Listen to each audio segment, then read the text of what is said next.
हरे कृष्णा। अश्विन मास के शुक्ल पक्ष में आती है एक बहुत ही विशेष एकादशी, जिसे हम पापांकुशा एकादशी के नाम से जानते हैं।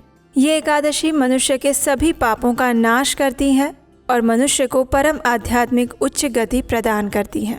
और इस बार ये एकादशी आ रही है 3 अक्टूबर 2025 शुक्रवार के दिन। चातुर्मास के समय में आने वाली ये पापांकुशा एकादशी मनुष्य को अपने आध्यात्मिक जीवन में प्रगति करने का अवसर देती है। तो चलिए आज के इस वीडियो में हम जानते हैं कि आने वाली ये पापांकुशा एकादशी किस दिन आ रही है और इसके शुभ मुहूर्त कौन से हैं और इस एकादशी का पारण करने का समय कौन सा रहेगा। आइए आज का वीडियो आरंभ करते हैं। अश्विन मास के शुक्ल पक्ष में आने वाली एकादशी तिथि, जिसे पापांकुशा या पाशांकुशा एकादशी कहते हैं, वो इस बार आ रही है 3 अक्टूबर 2025 शुक्रवार के दिन। इस एकादशी व्रत का पारण करने का समय रहेगा अगले दिन यानी 4 अक्टूबर 2025 शनिवार के दिन सुबह 6:22 से लेकर 10:17 के बीच में। एकादशी तिथि आरंभ हो रही है 2 अक्टूबर 2025 रात्रि में 7:10 पर और ये एकादशी पूर्ण हो जाएगी 3 अक्टूबर 2025 शाम 6:32 पर। तो इसलिए उदया तिथि के अनुसार हम इस पापांकुशा एकादशी का पालन करेंगे 3 अक्टूबर 2025 शुक्रवार के दिन। इस दिन ब्रह्म मुहूर्त का समय रहेगा सुबह 4:38 से लेकर 5:26 के बीच में। सूर्योदय होगा सुबह 6:15 पर। सूर्यास्त का समय रहेगा शाम को 6:05 पर। प्रातः काल में भगवान विष्णु की पूजा अर्चना करने का समय रहेगा सुबह 5:02 से लेकर 6:15 के बीच में। संध्या काल में भगवान श्री विष्णु की पूजा अर्चना, कीर्तन, दीपक प्रज्वलित करने का और दीपदान करने का समय रहेगा शाम 6:05 से लेकर 7:18 के बीच में। अब देखिए, इस बार की पापांकुशा एकादशी में सर्वार्थ सिद्धि योग और रवि योग भी बन रहा है और ये दोनों योग अत्यंत पुण्यशाली और मंगलमय बताए गए हैं। सर्वार्थ सिद्धि योग आरंभ हो जाएगा सुबह 6:15 से और पूरा होगा सुबह 9:34 पर और रवि योग भी इसी समय के दौरान लगेगा। इस दिन राहु काल का समय रहेगा सुबह 10:41 से लेकर 12:10 के बीच में। पापांकुशा एकादशी का स्थान हमारे शास्त्रों में अत्यंत गौरवपूर्ण है। पद्म पुराण में भगवान श्री कृष्ण स्वयं युधिष्ठिर महाराज से कहते हैं कि हे युधिष्ठिर महाराज, जो भक्त श्रद्धा से पापांकुशा एकादशी का व्रत करता है वो सभी पापों से मुक्त होकर अंततः भगवान विष्णु के धाम को प्राप्त करता है। इस एकादशी का नाम अपने आप में ही अर्थपूर्ण है। पाप यानी कि हम जो कुछ भी बुरे कर्म या पाप कर्म करते हैं वो, और अंकुशा यानी कि उस पर नियंत्रण या रोक, यानी ये वो दिव्य तिथि है जो हमारे जीवन के पापों पर अंकुश लगाने की शक्ति रखती है।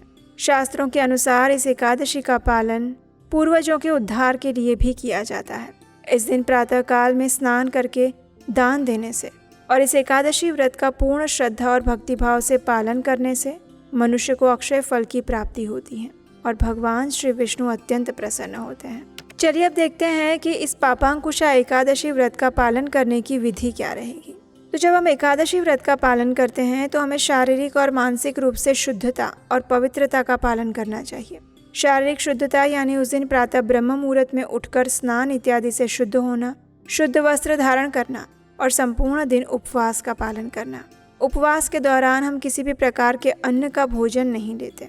अगर आवश्यकता लगे तो फल, दूध, फलों का रस या फिर एकादशी व्रत वाला प्रसाद लिया जा सकता है, लेकिन अन्न भोजन नहीं लेना चाहिए। मानसिक शुद्धता का अर्थ है प्रातः काल में भगवान की मंगला आरती करना अथवा उसका दर्शन करना और फिर तुलसी देवी की पूजा करना।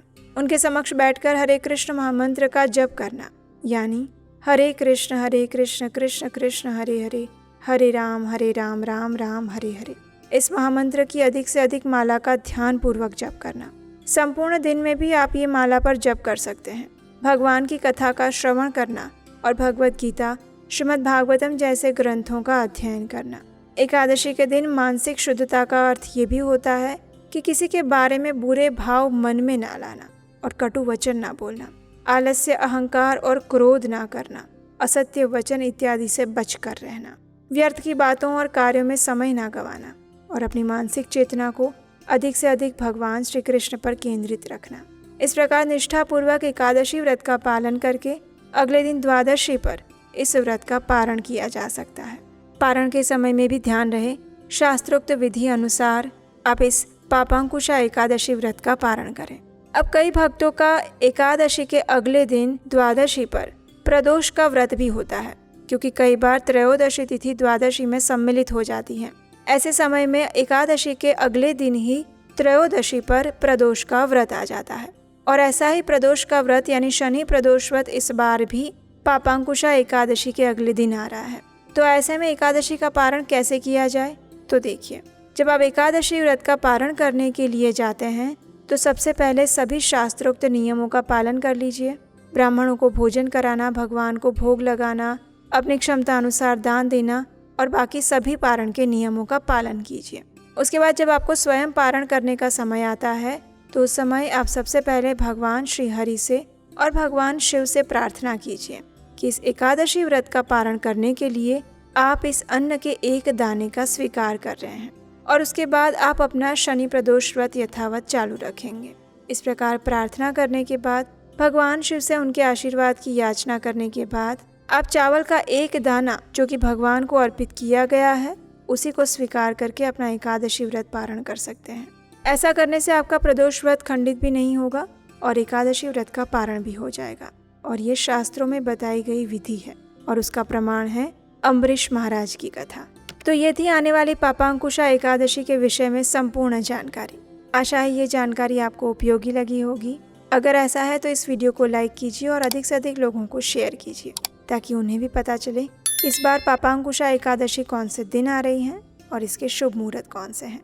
आइए आने वाली इस पापांकुशा एकादशी का पूर्ण श्रद्धा और नियम पूर्वक पालन करने का प्रयास करते हैं और परम भगवान श्री विष्णु से उनकी विशेष कृपा याचना करते हैं। हरे कृष्ण।